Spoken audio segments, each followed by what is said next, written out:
Hello po mga kamutya. Ito na naman po ako para mag-share sa aking nakuhang mutya during Holy Week.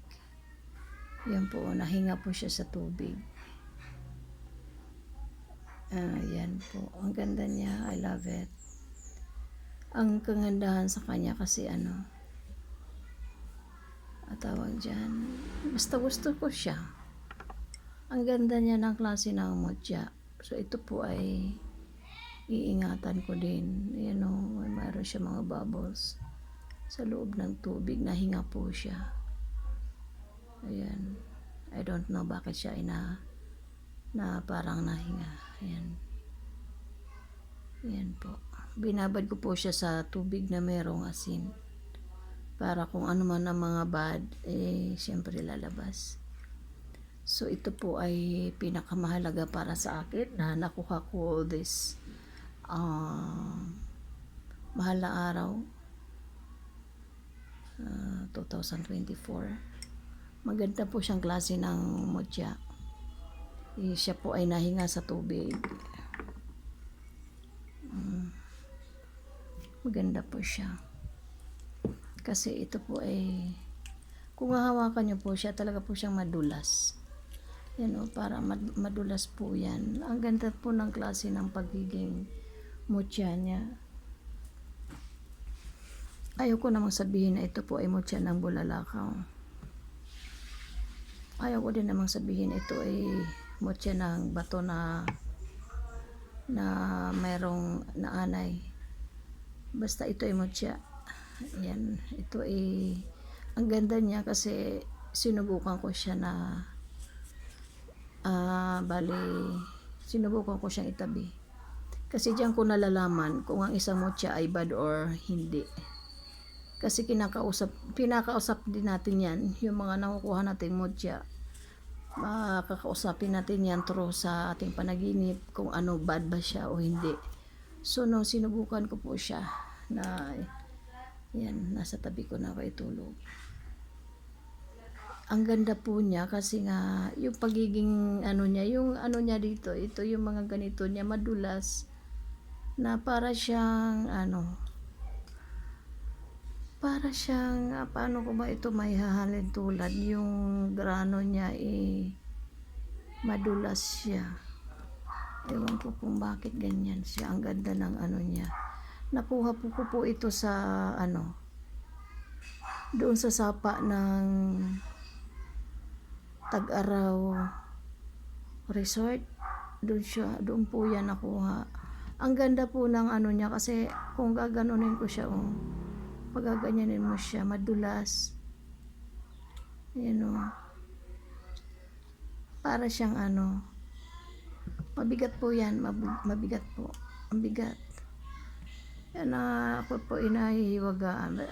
Ayoko na i-assume na this is tawag yan.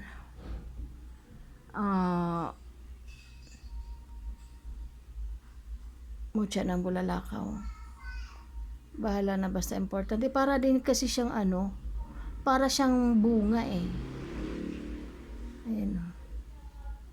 Di mamari bakit para siyang bunga na galing sa kalawakan. Ayan Yan siya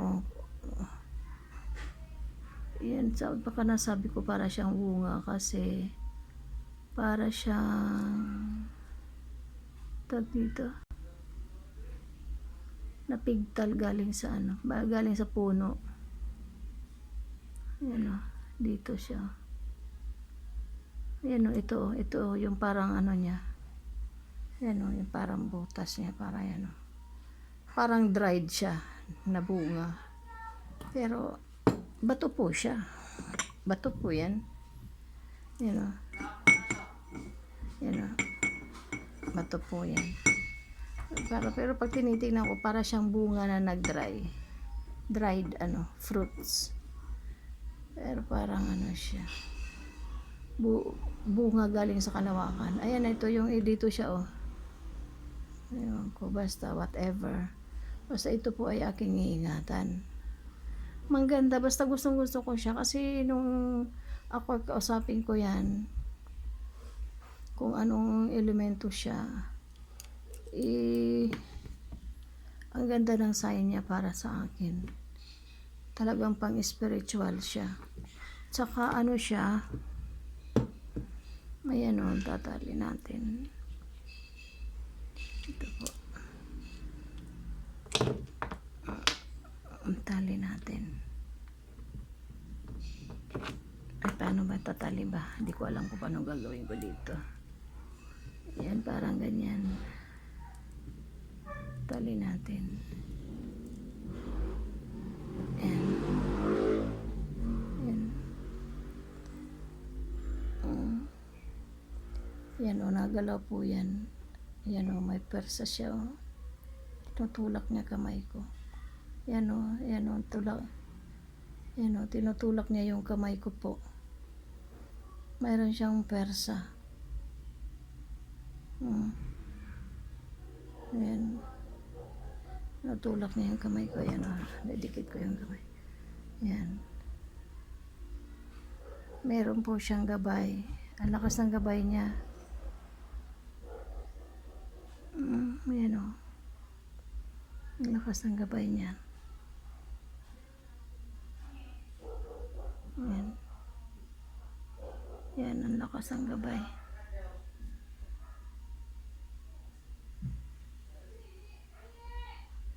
Ang lakas ng gabay niya. Yan o.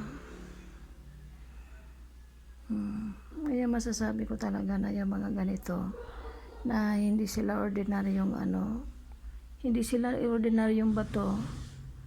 Kasi nga yung niya, yung kung aurahan natin siya, talagang the best. Kasi yung pagiging madulas, tapos ayan o, mayroon siyang puwersa. Ang lakas talaga ng puwersa niyan. Ayan o. Oh, lakas ng puwersa niya. Ayan o. Ayan o, ilagay ito natin sa malayo. Yan. Hindi, baka sabihin nyo ako nag-ano niyan. Hindi po.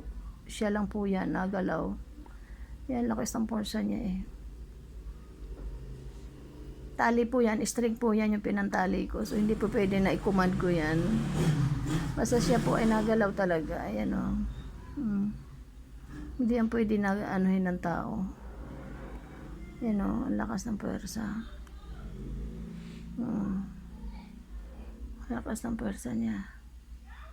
Yan, tali po yan. Pinantali ko. Yan o, nagalaw siya. Yan o, tali po yan. Baka isipin nyo stick yan. Hindi po. Yan. Pagtataka po din para sa akin naman po, kung iyan ibigay sa akin ng inang kalikasan, yan po ay aking iingatan. At saka, syempre, iba na rin yung mga kasi yung mga ganitong mga ito po ay protection para sa kabal at kunat. Magkakaroon ka pa nito ng po, yung tinatawag na parang tagulilong, o kung ikaw po ay ililihis sa lahat ng mga kapahamakan. Ito po ay magbibigay swerte sa negosyo, sa lahat ng larangan na iyong papasukin. Ikaw po ay magtatagumpay. So ako po ay very thankful initong mahal na araw na ako po ay nagkaroon ng ganitong mutya. Ito po ay aking iingatan. Saan man ito galing, at ito, kung saan galing man ito sa kalawakan o dito lang sa lupa, ito po ay aking iingatan sapagkat ito po ay bigay sa akin ng inang kalikasan. So ibig sabihin, nung ako po ay mag-wish kay God na bigyan niya ako ng mutya nitong Holy Week, ito po ay kanyang pinagbigyan, at ito po ay gift sa akin ng Diyos Ama, para ito po ay aking ingatan at ito po ay mag-iingat sa akin habang ako ay nabubuhay. Thank you po sa lahat ng nanood. God bless us po, and Happy Easter po sa ating lahat 2024. God bless.